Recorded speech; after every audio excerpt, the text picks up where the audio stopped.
In acqua la prima serie 200 misti femminili, record della manifestazione dell'atleta in corsia 4, Veronica Lucchese, 2:21 e 87. Laura Guidi 31,11, Lucchese 31,62, Sofia Colombo 31,92, Vanessa Andretta che nuota in terza corsia, vincitrice questa mattina della doppia distanza, quella dei 400 misti. Ricordando che la prossima gara sono i 200 misti maschili e saranno 4 le serie previste.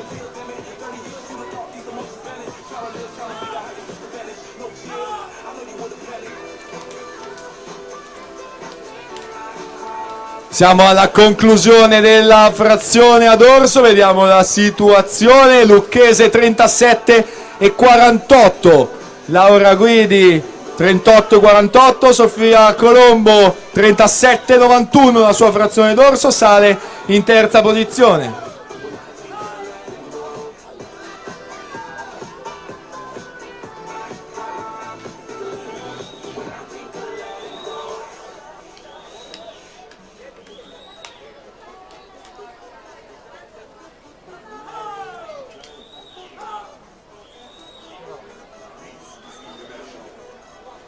Si conclude anche la frazione rana per poi passare allo stile libero conclusivo. Laura Guidi ritorna in prima posizione con 42,06, Veronica Lucchese 42,67, Monica Pizzol sale in terza posizione 41,02, la sua frazione rana, ma siamo già agli ultimi 25 metri, atlete ancora sulla stessa linea, ricordando che il record è 2:21 e 87. Abbiamo la Lucchese in 4, la Guidi in 5, la Colombo in sesta corsia, in 3 la Andretta.